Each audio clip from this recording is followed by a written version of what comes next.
series of Access Live webinars in association with the Event Production Show. My name is Christopher Barrett and I'm the editor of Access All Areas magazine. I'd like to thank our sponsor, Farnborough International Exhibition and Conference Centre, a great venue that will be the home of the Event Production Show on March the 24th and 25th. During this session, we will explore the services, advice and tech that is available to help event organisers stage COVID-safe shows. I'll ask the panel to introduce themselves in a minute, but to add some context. Despite the ever-shifting COVID-19 related restrictions, the event industry has managed to stage some pioneering COVID-safe events this year, from drive-in operas to immersive theatre events and a purpose-built arena to accommodate social distancing. We will hear from two suppliers of very different COVID-safe event services, the AAF about its evolving event guidance, and from the events director at an outdoor London venue that staged a multi-day COVID-safe event in August. We want to include your questions. You will see at the bottom of your screens a Q&A function, so please do enter your questions there and we will put them to the panel during the last 10 to 15 minutes of the session. Now I'd like to let our panellists introduce themselves and give a very brief overview of their roles. Paul, if we can start with you, please.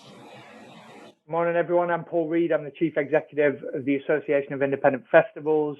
We're a national trade association representing around about 75, possibly slightly more at the moment, actually, independent festivals across the UK, from 500 capacity right up to 80,000 and everything in between. So we support and represent those festivals in terms of representation to government, lobbying, campaigns, etc., which has obviously become more critical than ever in this year dealing with COVID-19. Thank you, Paul. Okay, and over to you, Rowan, please. Hi everyone, I'm Rowan Kitching, Director of Events for the HAC. We're a central London venue, so we have an 18th century manor house with adjoining large contemporary ground floor event space, and that sits within a 5-acre garden in central London. It's the HQ to the HAC, the Honourable Artillery Company, who are the oldest regiment in the British Army. My role heads up commercial trading for the charity and oversees aspects such as sales, marketing, operations for events, and importantly at present, compliance. Great, thank you. And over to you, Lloyd. Good morning, everybody. My name is Lloyd Major. I'm the Chief Exec and co-founder of Halo Solutions Limited, and we provide incident management and safety software to some of Britain's largest events like Nottingham Carnival, the Cricket World Cup, and then across football, rugby, cricket, and live entertainment stadia. Great stuff. Okay, last but certainly not least, Adam.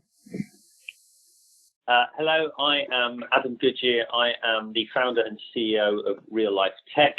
Real Life Tech is a technology company that works with some of the world's leading venues and destinations, including the O2, Tottenham Hotspur Football Club, Southampton FC, and the Indy 500. Our focus is on getting people back to events safely and utilising technology within the venue space to provide things like contactless collection, social distance management, being able to take the output of health passports and screening and give venues and event organisers the tools in which to be able to create those safe environments and also to maximise the spend from fans when they return. Thank you very much. Right, let's get started. I'm going to start with you, Paul, actually. The AAF was recently involved in publishing the Purple Guide planning guidance for festivals in collaboration with the DCMS, Public Health England, and alongside the Association of Festival Organisers, the Event Industry Forum, and Attitude is Everything. It's a live document that's being regularly updated. Can you talk us through what it offers festival operators and how it's evolving? Yeah, absolutely. Thanks, Chris. So just to give a little bit of background to this, we inputted on the outdoor events guidance, which was developed by the Events Industry Forum, but didn't really specifically address festivals. That was for a broad range of outdoor events within that group. So what I've done is set up a separate ops group within AIF to look at various mitigations, areas to monitor, just have discussions about all of this. So that then moved on to DCMS convened a festivals working group, which included, industry representatives from across the industry, not just within AIF, but included a lot of members of our ops group, DCMS themselves, their scientific advisors, and Public Health England input in as well. So this developed over a couple of months we now have a working draft on the Purple Guide website, and I can drop a link into the chat if anyone hasn't read it yet. Basically, what that is, it's not, I hesitate to call it guidance at the moment. It's more like planning considerations. It's more like identifying the areas and the questions that organizers need to think about in a COVID context in order to make a determination on their event. So it's not prescriptive. What we wanted it to do was to enable a bespoke risk-assessed approach. Let's not forget that organizers mitigate risk for a living. They're very well placed to do that. And what we hoped it would do is facilitate a sensible starting point for discussion with SAGs and local authorities and all of the other relevant agencies, so that at least be a catalyst for conversation to get into the bespoke details. It's situated on the Purple Guide website. The Purple Guide was developed by the Event Industry Forum and is widely accepted by local authorities as being an authoritative guide to health and safety and welfare and other areas around event management. So it's on there. It's freely available for anyone to read. There are 8 kind of key themes in there as well, including medical and welfare arrangements, crowd considerations, response plans, security, site adjustments, and there are 10 areas to monitor identified. These include vaccines, development of vaccines, the various forms of testing, which we're going to come on to talk about as part of this session, test and trace, mutation, treatment, all of the kind of key areas that you would imagine you would need to monitor. So that was very much the basis of the guidance. I'm happy to go on and talk about how it's now evolving, Chris, if that would be the best next step. If you could, as far as I understand, it's updated monthly. Is that right? So it'd be interesting to know, how it's been updated recently and what you see as being the next kind of development in terms of the way it's moving, how it's evolving. Yeah, sure. So that's very much the plan. So we've recently broadened the group significantly. So we put a call out. We've got a lot of great people at the table with this now, and a lot of great operational minds and practitioners. And I think that's essential that this is developed by those on the front line, on the ground, having to contend with these problems, with the trade associations playing a kind of facilitating role. So we have a much larger group who've met, and we've now set up a number of subgroups to look at specific areas and develop guidance, practical guidance, and worked examples. So really getting into the details now of what mitigations operators can put in place with regard to COVID. So there are 6 subgroups at the moment: close contact, social distancing and public safety, bars, traders, merge protocols, accreditation and ticketing, site adjustments, transportation, and everyone's favorite, but it is an important one, sanitation. So we've got some great people chairing those groups. It's people like Zach Fox at Kilimanjaro Live, Dan Craig at Superstruct, John Probin at Live Nation. As I said, this is an industry-wide effort to come up with these measures and develop some industry-wide procedures. So what those groups are doing, they're going away and meeting, they're pulling in relevant contractors as well. So if you're working on bars or traders, you're pulling in those contractors, talking about the challenges and developing it in a very risk-assessed kind of way. So we've given each group a template and to come up with worked examples as well based on the different types of festival that you have throughout the UK, whether it's small, large, medium kind of greenfield shows, or whether it's metropolitan and urban shows. There are going to be different challenges here. So we're really getting more into the weeds of the details. And the idea is that those groups will report back to the Centaur group. We'll then all look at it. We'll get DCMS, PHE input as well. We're meeting in the first week of every month, and we'll then republish the guidance the following week. So it'll be version controlled and republished from that point. I think it's really important to keep it moving. Obviously, there's developments with this every day. And that's why, we initially set it out as planning considerations. We don't want to have to update it every 5 minutes. That there's a development with a vaccine or a testing system or whatever. It still needs to be broad. It still needs to enable bespoke risk assessments. But we are getting more into the details now. Okay, great. Well, thank you very much. It's a really interesting overview of it. I was going to ask you just briefly, if you don't mind. I mean, it seems really very comprehensive. It's evolving all the time, and it's involving people from across the industry, which is fantastic. But is there anything it doesn't cover? Yeah, there is, but strategically so. So we looked at, there's no point reinventing the wheel with these things. So where there's good existing guidance. But for example, we're not addressing, treatment of performers or back of house, because there's really good government guidance that's been issued around performing arts. There's also, Production Services Association have published some great guidance around back of house. So it was identifying the areas that it's better to signpost towards. Actually, there's no point repeating effective guidance that is out there. So I was looking at the most difficult, most gnarly areas to get into that were festival specific and that weren't addressed in. There's some good guidance out there that's been published by sports authorities, and there's reams and reams of guidance already out there. And also it doesn't address testing regimes as well. We're very aware, we're monitoring that. It's an area of great interest to us. And I'm aware of, there's parallel tracks developing. There's also, national government testing schemes being developed. And it could be the case that any industry developed ones ultimately get superseded by national plans. So we're not specifically looking at that. I see it as a parallel track. And as I said, I don't think you can have one without the other, really. And I know we're going to come on to talk more about testing, but those are the key areas that it doesn't address, but strategically so, not just because we've forgotten about them.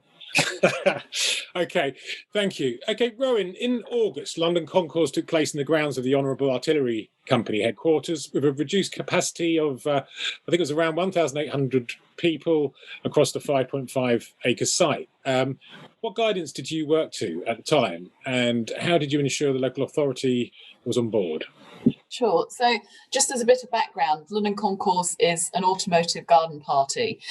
We show classes for spectacular cars, supported by commercial partners and then high-end hospitality. It's the fourth year that we've hosted the event at the HAC, and it usually takes place in June. This year, we'd managed to look at new dates, postponing to August. And they also closely followed by Concourse of Elegance that the organisers host down at Hampton Court Palace in September.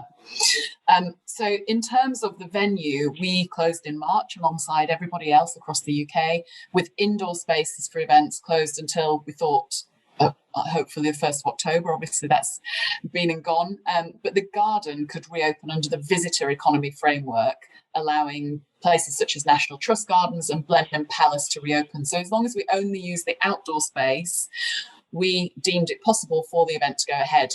Andrew Evans, who's the event organiser, was really enthused about it going ahead, and we worked very closely with them.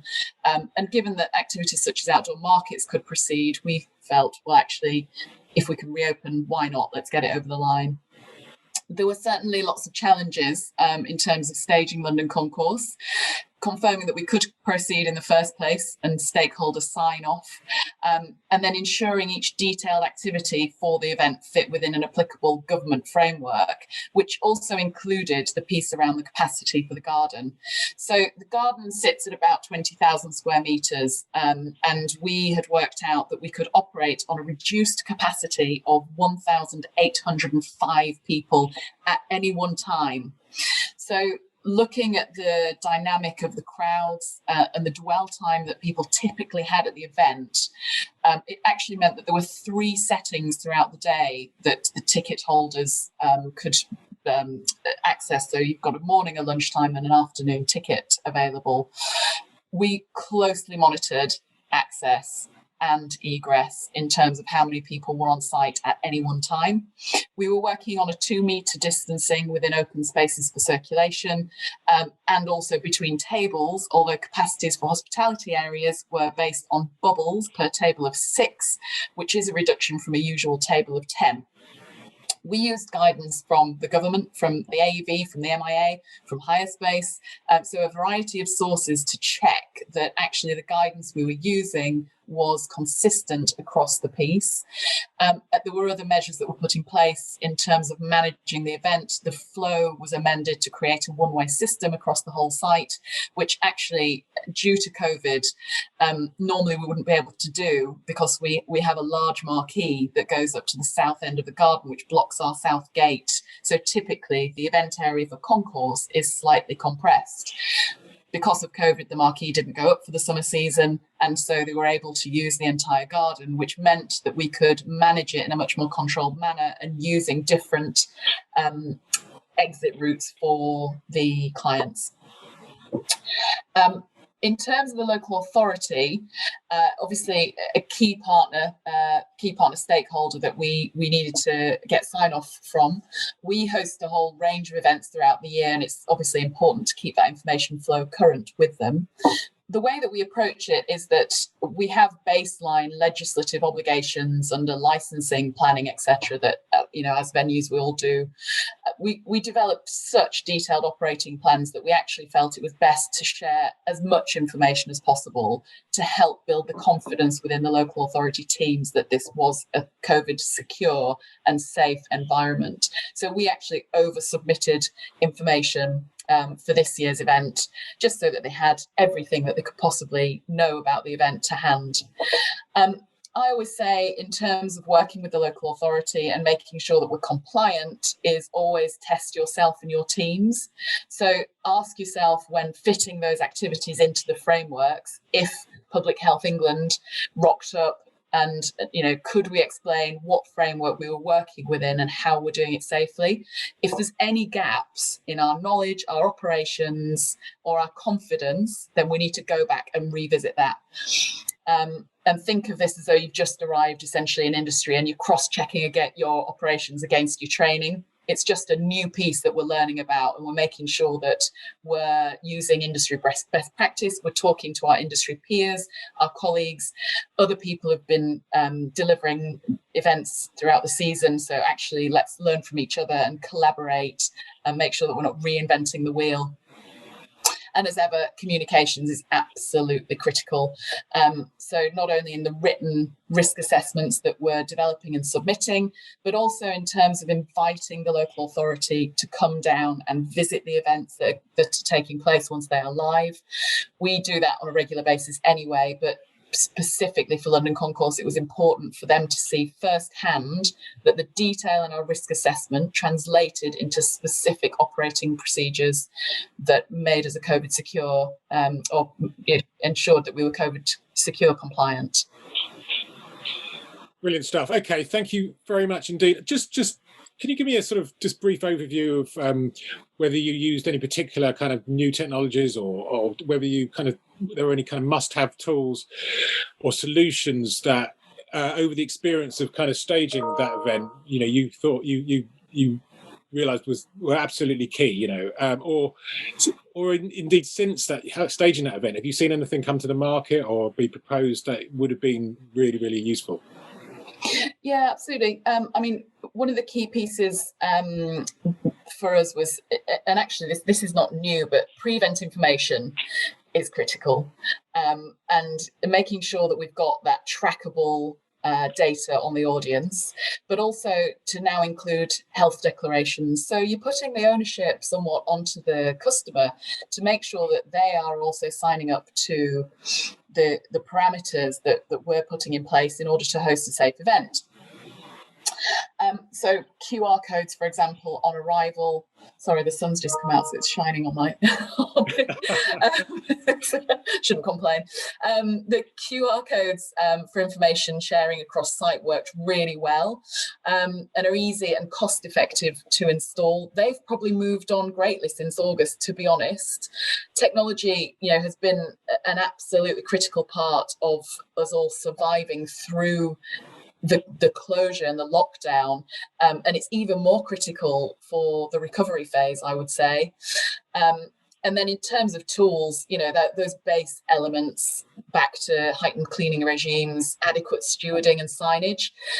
It's old school, but stewarding actually we found was a really key part, because as much as you've got signs everywhere, you've told people pre-event information, you've got announcements going on, you've got QR codes around everywhere.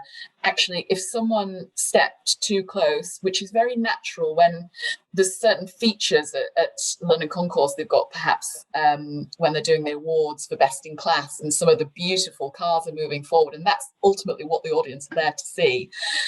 The customers naturally sort of gravitate towards the car, and they sort of forget that they have to be watching out as to how close they should be standing towards people.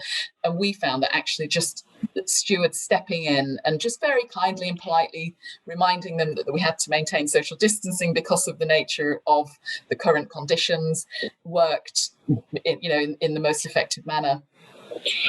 Okay, in terms of technology and audience sort of guidance, really, I'd like to bring in Adam, because Real Life Tech have been doing some very interesting work in that field, having had a kind of system that was used by the O2, Edgbaston and Tottenham Hotspur Stadium, among other venues sort of internationally prior to COVID.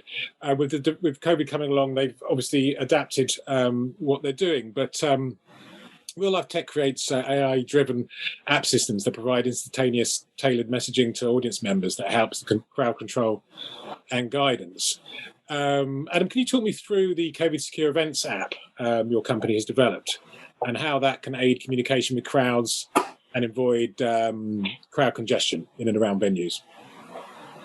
Yeah, sure. Very happy to. And it's a pretty good segue from what Rowan was talking about there, in that our focus at Real Life Tech is around and predominantly clear communication, and clear communication at scale, and how you use technology to be able to facilitate that and ensure that the return of events is done in a safe manner.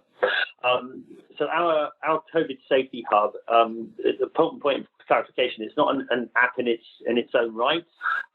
It either forms part of the existing event or venue's existing app or website, or is branded to that particular event. So nothing is Real Life Tech branded. It sits within existing systems. And the idea is it uses the data existing in these environments to provide clear communication from what we say is from sofa to seat.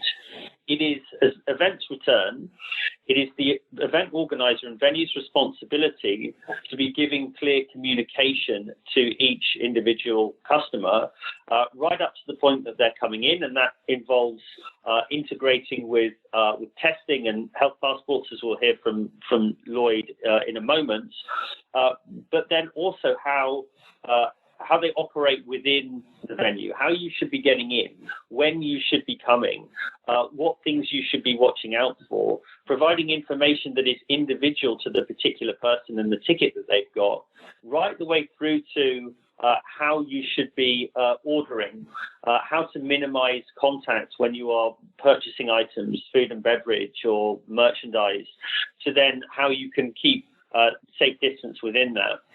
So our focus is utilizing the data and technology in those systems, which we already have linked together, to then make the apps, the websites, the email systems that already exist, make them intelligent so that they can give that clear communication to each individual fan to make that experience safe. Okay, great. I'd like to bring in Lloyd, actually, just to talk about your work with Halo Solutions. It was one of a trio of companies behind the rapid COVID-19 testing and tech solution dubbed Fans Are Back, designed to enable mass on-the-day testing prior to the opening of full-capacity events. It won government approval and support from the industry, including Festival Republic, AEG, and the National Arenas Association. There's been a lack of financial support from government for the initiative, while a lot of money has been spent on initiatives like the Cultural Recovery Fund and Eat Out to Help Out. That must have been frustrating to see, Lloyd. Yeah, absolutely. It was frustrating to see, and I think firstly, by opening up, I think what's fantastic about this panel in particular, and credit to you, Chris, and Access All Areas for pulling it together, is the chronological chain in which the speakers are describing solutions. You know, we've got Paul and the fantastic guidance across the industry, Rowan and the implementation of what she's done at her events, and then we've got Adam and how supporting the crowd for coming to the future of events is working together. And I suppose we would be that last part in the chain around the either the testing on the day and the supporting the workforce in making things safe whilst they're on the ground. I think when you look at the evidence and you look at the statistics, we know that there are around 15 million tickets sold annually when you take all research for all events. That was published by Deloitte in 2017, and that includes all of the football matches, all the festivals, anything, all the theatres, anything you can buy a ticket to in Britain. There are ultimately 15 million of those tickets, which represents 562 million pounds to the Treasury if they were to cover 50% of the cost of the tests for those tickets, which comes at around £7.50. So when they're spending 490 odd million pounds on Eat Out to Help Out, it's a very small step to consider 560 odd million pounds to cover the cost of testing. And it is frustrating that those steps haven't been made. And I can't find a scientist or any evidence anywhere to suggest why they wouldn't have been made. When we also find the research from those average ticketing prices, and we know that the average ticket price in Britain for anything anywhere is £50.97, and there are 15% reductions in VAT, that creates £7.65. So the cost of the testing isn't the problem. The tests are priced anywhere between £5 and £15. We know that there are many tests out there in the public domain that fall down into 6 basic categories. I've got the categories on screen here, and I'm happy to publish them in the chat. But PCR, LAMP testing, genetic testing, antigen, antibody, and then the experimental sphere. So between £5 and £25 will cover you for tests. And the question going forwards for 2021 in my mind is, are we going to have full capacity events? Because a lot of events can't afford to go that way unless it is full capacity. Melvin Benn himself has said, what's the point if I can't get everybody in? Lord Andrew Lloyd Webber has said there is nothing different that he's doing in his theatres that is not being done on aeroplanes. So if we're going to full capacity events, are we testing everybody before they come in? Or are we relying on vaccinations? And that'll be a really interesting question for 2021, and something where I think the government is still being quite slow. Okay, Lloyd, thanks very much. I'd like to bring Paul, I'd like to bring you back in on this subject, actually. I mean, does the AAF and its members support on-the-day testing to enable full-capacity events, or festivals particularly, obviously? Or do you believe a vaccine or something like the government's Operation Moonshot national testing regime is likely to be used instead? I mean, thanks, Chris. I think they're all areas to monitor. Obviously, testing regimes are of interest, and the technology is evolving. Really interesting to hear some of the points from Lloyd there. And it is a potential route. I mean, just to reiterate, it is the consensus across the industry that by and large you cannot operate with social distancing. Even if it were logistically possible, it quickly becomes economically unviable.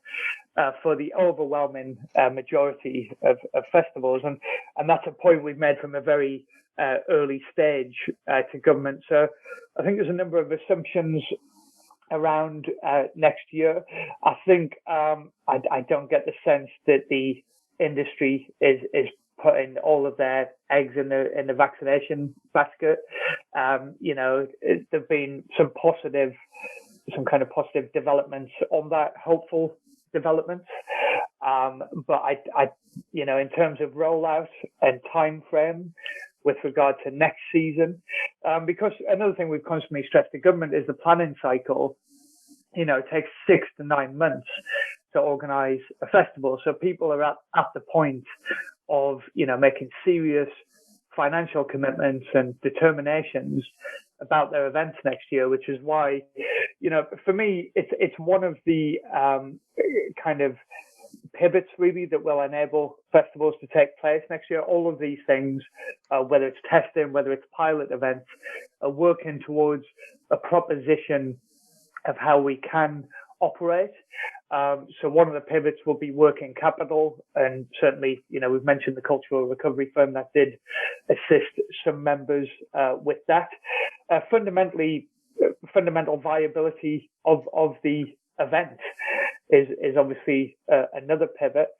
And then, looking at these mitigations, whether it's testing, whether it's vaccination, they're all important areas for us to monitor. So certainly they're areas of interest to members. Yeah. Okay. I can support Paul on that, Chris, if you want, for 30 seconds. Yeah, sure. So the key to unlocking Melvin Benn's full capacity plan and creating the Fans Are Back proposal as a consortium of companies on our end was around community testing, which back in March and April time was very much in its infancy. And right now we've got some fabulous testing centres put up by government. And there are also opportunities within pharmacies to obtain tests. It's disappointing to see some pharmacies charging £120 for that service. That's not always necessary. But the cost of those tests is very low, as we've established, and supporting the 50% of the cost of those tests with government support is certainly far less than what has been spent on the Cultural Recovery Fund and typical to Eat Out to help out. So the testing window to make it more economically viable for those small to medium-sized events who can't have the testing on the day, and also to touch on some points coming through the chat around what happens with the crowds and the distancing and if people test positive, etc. There is, as I'm sure we're all aware, a 3-day window from when people are potentially carrying the virus to when they are infectious, whether they are a asymptomatic super spreader or whether they are showing symptoms and going through that onus that Rowan described to say that they are not carrying symptoms before they attend. So in that 3-day window, if one were to obtain a test and then get a result and then attend a full capacity event, that's the space that health passports occupy. And they themselves are incredibly cost effective at scale, from around about £1 to £2 per person. So getting full capacity people through and supporting those small to medium events is absolutely doable with a bit more government support. Okay. Yeah, I think, sorry, Chris, just to come back, I think a couple of things touched upon there, Lloyd. Price point is critical. And where does that get passed? Does that get passed along to the customer? And just the overall effectiveness of the testing regime, issues around false positives, etc., and whether the technology is actually there, will be critical in seeing this become the solution.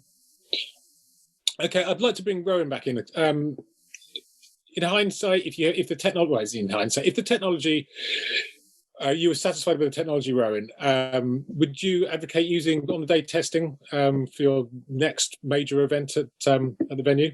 Yeah, I mean, I agree that that testing could assist with improving the safe environment. There is a whole piece that we need to work through. Lloyd touched on that in terms of the logistics of it. What happens if someone tests positive? Especially when you've got an event that is taking up every square meter of possible space? Do you have isolation areas? What's the process for separating them out from the queue? Does it affect your throughput speeds, etc., etc.? So there's a whole piece in terms of how we deliver the testing. I think in principle, certainly it's a great proposition. And in terms of, the venue having a compliance piece of providing a safe environment, the organizer having a responsibility to provide a safe event, and the customer in terms of their confidence, their consumer confidence at attending events, in terms of making sure that it is safe for them and for the people around them. So yes, I support it. One of the things, and I know Lloyd touched on this briefly as well, but perhaps it's viable for larger events, but how do we make sure that we can roll that out for, for example, the conference sector, which for us as an indoor and an outdoor venue is a key part of our business mix.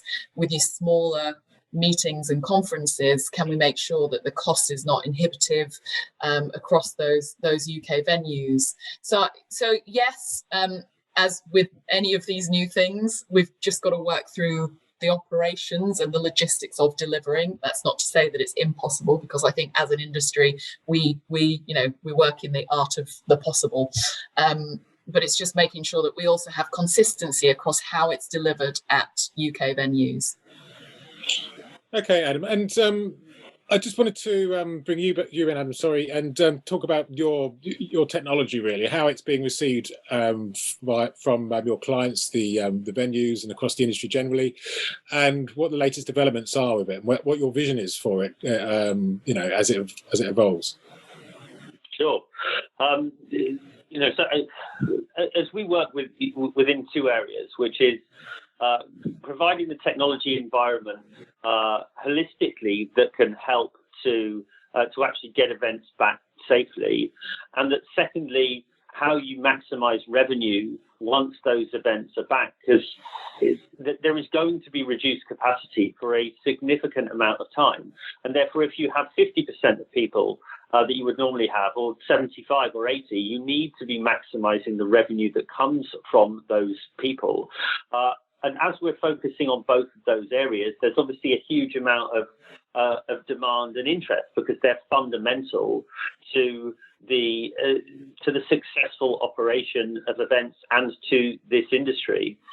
And really where we see both our position and technology within this industry is in partnership, and in it also being simple and intuitive, that working with key partners to help event organizers navigate this, what will be a minefield of potential and opportunity in terms of coming back. So our focus is on those key integrations, whether they are with the ticketing companies and access control systems to check people coming into the buildings and buying the tickets, whether it's with health passport providers, whether it's with the mobile apps and websites and the point of sale systems taking payments, all of these things working together to create that single, easy event and safe event experience that also maximizes revenue. That's really where our focus is and where we're helping our clients at the moment. Great stuff. Well, thanks very much. I'm going to move to some questions from the audience. This is a sort of very non-tech question, but just for you, Rowan. What's the ratio of stewards to those attending in order to maintain risk-assessed social distancing? I mean, obviously, one of the key issues you have, obviously, when you're staging COVID-safe events is you've got a reduced capacity audience, and there's lots of room for added cost in terms of personnel and all the other systems and hygiene facilities and everything else you have to put in place. But yeah, the question really is, it's quite an interesting one. I think actually, what is the impact in terms of, increasing staff, particularly stewards, when you're staging an event like that? So we work on a baseline model of 1 to 100 guests in terms of it's our security and safety stewards, essentially, which is also in line with our evac processes on site. So it's what we did this year is that we actually ramped up the responsibility of them in terms of stewarding rather than just the security piece. And also the organising team, all their front of house staff had a remit to ensure that they were on site and supporting the stewarding piece.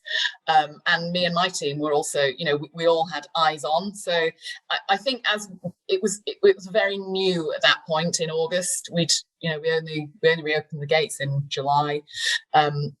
We'd hosted a couple of smaller events prior to concourse, which were slightly easier actually, because one of them was a seated graduation on a grid system that used again the whole garden. So the stewarding piece was, we had a very robust plan in place in terms of how many people we had and where and the positions that they were going to be. But what I would say is that on the days, it had to be fluid, it had to be dynamic to follow the natural flow, because as we all know, once you add people into the mix at events, they don't always do what you have mapped them out to do in your risk assessment.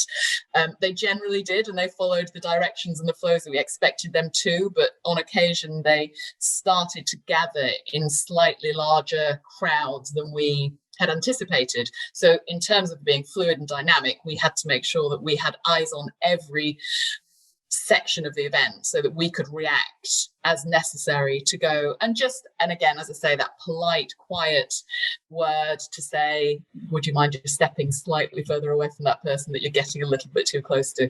When I'm talking about crowding, I'm talking that they were slightly less than 2 meters near each other. I'm not talking about people crowding together, very closely like we might have seen previously. So people were still conscious of their movements, but yeah, it was like that dynamic approach that I think was really key in terms of our delivery. Okay, great. Another question here, just to kind of to bring in another audience member, talking about the fact that there's a lot of hygiene theatre going on, but I think essentially what they're asking is, what can the industry do to make sure that money isn't wasted? There's obviously a lot of people have kind of jumped on the bandwagon, and there's an awful lot of kind of hygiene products and solutions, PPE, various things out there, and obviously it's important people cover their faces, and there are hygiene facilities there. They're obviously kind of key elements, but the bottom line I think is that the question is really, you've got a kind of fixed budget. I guess it's probably, as Rowan's the only one that's kind of staged an event really. I mean, Paul, we might have something to add on this, but how can event operators kind of avoid wasting their money on certain things where other things work much better? I mean, there's only been a certain amount of events held so far, but I guess, Rowan, what were your learnings in terms of what really proved to be value for money in terms of the measures you took? Yeah, sure. I mean, certainly there's an increase in cost. There's no doubt about that. To be able to deliver heightened cleaning regimes, it's, and we've employed hygiene hosts, for example, who are also responsible for managing the queues and the access in and out of washroom facilities, which obviously we would never have had previously. I just think it's a matter of being pragmatic and being realistic. So have a look at what are the key touch points and how are you going to mitigate that risk. So, for example, door handles is a classic one, making sure that they are being wiped down much more regularly. You have hygiene hosts there. It's done pretty much after everybody has touched that door.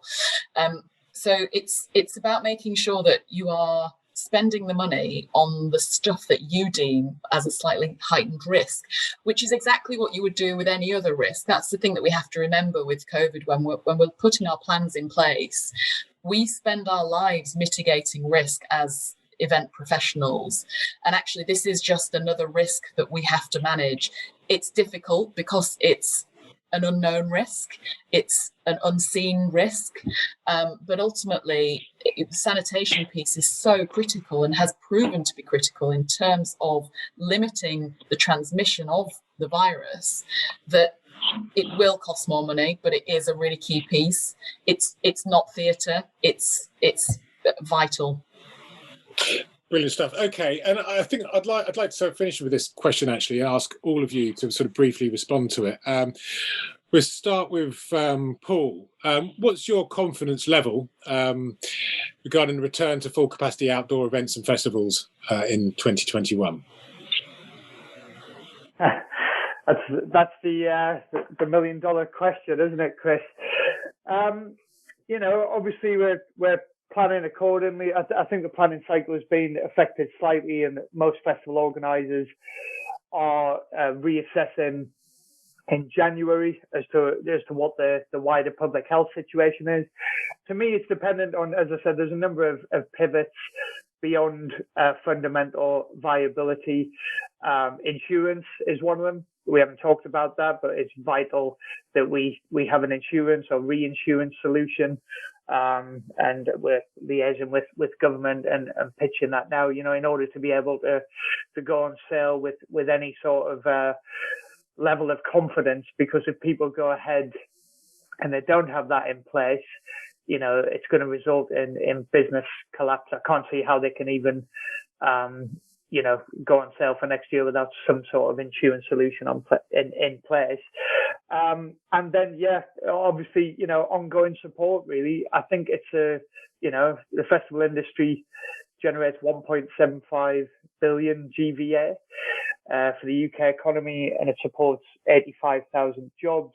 I think in protecting and supporting those organisations through mechanisms like the Cultural Recovery Fund, it'll ensure that those businesses are still there, and that the rest of the supply chain can be effectively kick-started. So not to swerve the question, Chris, but I don't think it's a simple binary yes or no at this stage. I think there are too many factors. I also think some organisers will strive to do what they can within the parameters of what is permitted, really. So, for example, this year we saw socially distanced camping events, like the D-Shed organisers did base camp. There were various others. The margins on those events are even worse than your average festival, in terms of the revenue it can generate. But, if that keeps the cash flow going, if it keeps the connection to the audience, and people on the payroll, etc., I think people will seek to do that. So we're trying to not envisage a year in which everyone has to essentially hibernate again, trying to do all we can to ensure that we do have a viable proposition for how festivals can take place. And I actually don't think that audience appetite is going to be an issue once we can operate. I do believe that that's all going to come surging back. The appetite for live experiences. It's just a question of, is that next season or is it beyond? And it's dependent on a lot of things that we've discussed today, really. So sorry, that's not a straightforward answer, but I think it's a complicated question. Yeah, absolutely. Okay. So Lloyd, obviously, everyone wants to get full capacity events back, and testing's been obviously something that many leading figures in the industry have said is key to it. But just in terms of your confidence, just briefly, difficult question to answer, I know, Lloyd, but how confident are you that we will have a full, enjoyable, vibrant outdoor events, full capacity market happening next year? It's an incredibly complex question, but to keep it brief and make it a little fun towards the end, I'm going to come off the fence and say my confidence level is high. I'd put it around 75-80%. So you're very welcome to hold me to account for that this time next year if I've got that completely wrong. And I've had a bit of a kicking by WhatsApp. I got one of my figures wrong slightly earlier. There aren't 15 million tickets sold across all settings. It's 15 million tickets in the event setting, 75 million tickets across all sports, and therefore 90 million tickets every year in Britain. And when you factor in what Rowan's just said about the 1.5 million, 1.75, whatever it was, sorry, Paul, for the GVA, actually across all full capacity sporting events and festivals and everything else, it's £39 billion to the UK economy and accounts for 1.7% of all British jobs. And we cannot, as a country or as a government, let that become a problem post-Brexit, post-COVID in 2021. That's just too big a problem. So I'm sure it will unlock and will come back the right way round. Absolutely, let's hope so. And your confidence level, Adam? I will go on what we're working on with our clients, and we are. We've never been busier than we are at the moment, and we have active events being planned in the coming months. And what I get really heartened by is the way that the industry is leading on providing these solutions and providing a way to make this work. And as Rowan pointed out, we're in the business of making difficult things happen, and we are seeing that day to day with our clients. And I think it comes back to as well in terms of even if you're a smaller event, how do you navigate the minefield? The great thing is that there are leading people in the industry who are doing these things and who are taking the risk and ploughing that path, and being able to see what works with them, who they work with, what is successful and what isn't, will help the rest of the industry and come up very, very quickly after that. So, as with Lloyd, whether it's full capacity, don't know, but I'm really confident that there will be a mass opening up in 2021. Thank you. Okay. And just to finish this all off, Rowan, what's your view? I've certainly got more confidence in the outdoor sector than I have at the moment in the indoor sector, sadly. I think it very much depends on the nature of the event. We have clients who host touch rugby, at the moment. That probably can't go ahead. But things like concourse, absolutely, we've proved that it can happen this year. So by next year, certainly that can go ahead. The great thing I'd say is that the client confidence and the appetite to return is really high across all our client base. So, there's a real sort of corporate pent-up want to get back to business. And I think between us, with the services, the technology, the testing, the collaboration, we will be able to put that framework in place that means that we can do it safely. Whether we're at full capacity, I'm not sure about next summer. This whole pandemic obviously has been going on a lot longer than we originally expected. And I suspect that the government may be still quite cautious in terms of their return and recovery phasing. So I think we'll have to work within the parameters that we've got, but we can certainly do that, and we can do it safely.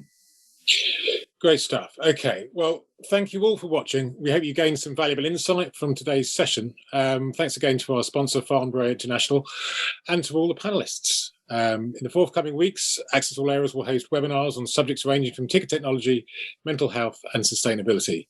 Until then, thank you very much and goodbye.